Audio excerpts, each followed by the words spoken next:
ফুৰাৰ মই এতিয়া মুখ্য সম্পাদক হৈ আছোঁ আৰু এই গোটেই পৰীক্ষাটো আমি জানো কেনেধৰণে পতা যায় গোটেই অসমতে।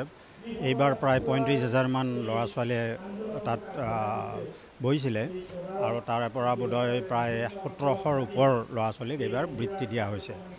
আৰু এটা কথা ভাল যে ল'ৰা ছোৱালীবিলাকে যিটো উদ্যমেৰে বিভিন্ন মাধ্যমত পঢ়া ল'ৰা ছোৱালীয়ে ইয়াত যোগদান দিছিলে আৰু তেওঁলোকৰ মাজৰ পৰা যিবিলাক বঁটা পালে আজি তেওঁলোকক আমাৰ ইয়াত বৃত্তি বঁটা দিয়া হৈছে, বৃত্তি প্ৰদান কৰা হৈছে আৰু তেওঁলোকৰ অভিভাৱকো আহিছে, শিক্ষকসকলো আহিছে। গতিকে মই আটাইকে মোৰ ফালৰ পৰা অভিনন্দন জনাইছোঁ। লগতে এনেকুৱা ধৰণৰ পৰীক্ষাবিলাকৰ দ্বাৰা ল'ৰা ছোৱালীৰ ইজনে সিজনৰ মাজত আলোচনা কৰি কেনেধৰণে প্ৰতিযোগিতাত উত্তীৰ্ণ হ'ব পাৰে এইবিলাক কথাও কোৱা হৈছে আৰু মই ভাবোঁ এইটো এটা আমাৰ ল'ৰা ছোৱালীৰ কাৰণে ভাল ব্যৱস্থা। আচলতে সেইটো এটা বিভিন্ন কথা আলোচনা কৰি আগতে আৰম্ভ কৰিছে আৰু সেইটো তেনেকৈ ধৰণে চলি আছে আৰু কেৱল চোৱা হৈছে যে বিভিন্ন ধৰণৰ প্ৰশ্ন তাত আহে আৰু ল'ৰা ছোৱালীবিলাকে নিৰ্ভয়ে যাতে তাত বহি উত্তৰ দিব পাৰে তেনেকুৱা ধৰণে আগতে খা খবৰ দিয়া যায় আৰু তেওঁলোকে বিভিন্ন তত্ত্বাৱধায়ক থাকে বেলেগ বেলেগ অঞ্চলত। গতিকে 35-40 হাজাৰ ল'ৰা ছোৱালীয়ে পৰীক্ষা পতাটো এটা ডাঙৰ কামত পৰিণত হৈছে। মই ভাবোঁ আটাইকে মই ধন্যবাদ দিয়া হৈছে। আমি 2004 চনৰ পৰাই শিশুসকলৰ কাৰণে এটা কাম কৰি আছিলোঁ, বৃত্তি পৰীক্ষা। তেওঁলোকে যেন ভৱিষ্যতে মানে এটা মানুহ হিচাপে গঢ়িব পাৰে তাৰে কাৰণে ব্যৱস্থা কৰা হৈছিলে আৰু আমাৰ অসমৰ ধুবুৰীৰ পৰা শদিয়ালৈকে এইফালে চিলাপথাৰলৈকে সকলো ছাত্ৰ ছাত্ৰীয়ে প্ৰায় সকলো ছাত্ৰ ছাত্ৰীয়ে ভাগ লৈছিলে আৰু প্ৰায় আমাৰ 7,000 ষ্টুডেণ্টক আমি স্কলাৰশ্বিপ দিছোঁ বিভিন্ন আৰু এইটো 15,000ৰ পৰা 300 টকালৈকে স্কলাৰশ্বিপ দিয়া হৈছে। তাৰে লগত আৰু কিতাপ চিতাপো দিয়া হৈছে। গতিকে আমি ভাবোঁ এই আমাৰ সঁফুৰা পঢ়ি ছাত্ৰ ছাত্ৰীসকলে উপকৃত হ'ব আৰু আমি যিটো ধৰক OMR চিট আৰম্ভ কৰিছিলোঁ, এতিয়া অসম চৰকাৰৰ বিভিন্ন হেতু OMRটো কৰিছে। আমি 2014তে কৰিছিলোঁ।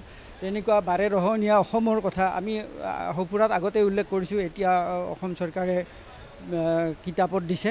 গতিকে এইটো ধৰক আমাৰে মানে আমি বিচাৰোঁ যে আমাৰ ল'ৰা ছোৱালীয়ে আগলৈ গৈ মানে ভৱিষ্যতে অসমৰ কাৰণে এটা বিশিষ্ট ব্যক্তি হৈ পৰে তাৰে কাৰণে আমি আশাবাদী। আৰু আজি আপোনালোকৰ গোটেই অতিথিসকল আহিছে, আমাৰ মাননীয় মনোজ কুমাৰ গোস্বামী আহিছে, মাননীয় শিক্ষামন্ত্ৰী আহিছিলে, মাননীয় হিতেশ ডেকা আহিছে, সঞ্জীৱ কুমাৰ ফুকন আহিছে, আমাৰ কুলশইকীয়া ছাৰ আমাৰ আছে, তাৰ বন্দিতা ফুকন বাইদেউ আছে আৰু আমাৰ শিক্ষা সচিব মানে সেই শংকৰদেৱ শিক্ষা সচিব মিষ্টাৰ ৰাজবংশী তেখেতসকলো আহিছে।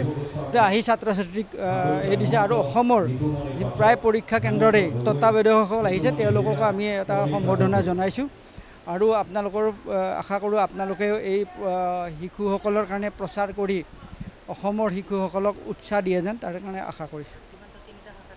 4টা শাখাত আমাৰ ক্লাছ 2ৰ পৰা ক্লাছ 9লৈকে হয়।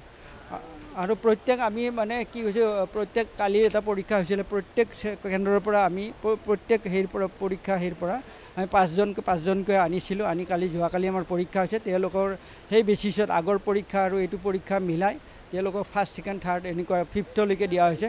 5টা বিশেষ পুৰস্কাৰ, তেওঁলোকে 15,000ৰ পৰা 10,000লৈকে। তাৰপিছত 5,000ৰ 5টাকৈ আছে, 2,000ৰ আছে 10টাকৈ, 500ৰ আমাৰ আছে 200কৈ, তেনেকৈ 300ৰ আমাৰ আছে 350কৈ, এনেকুৱা আমি স্কলাৰশ্বিপ দিছোঁ।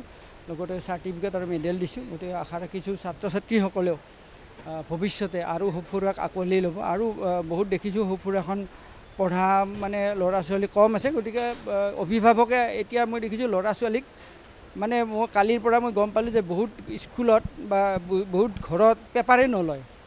পেপাৰ নলয় মানে সেইটোৱে এটা দুৰ্ভাগ্য, কাৰণ ল'ৰা ছোৱালী বিভিন্ন কথা গম নাপায়। গতিকে সেইবিলাক মানে সদায় ধৰক বেয়া কথাখিনি নপঢ়িও ভাল কথাখিনি তেওঁলোকে পঢ়িব পাৰে। পঢ়ি তেওঁলোকে এটা এতিয়াই যদি তেওঁলোকৰ মানে মগজুত সেই গোটেই ভাল বস্তুবিলাক সোমাই যায়, আগলৈ তেওঁলোকে ভাল হ'ব বুলি আমি আশা কৰোঁ।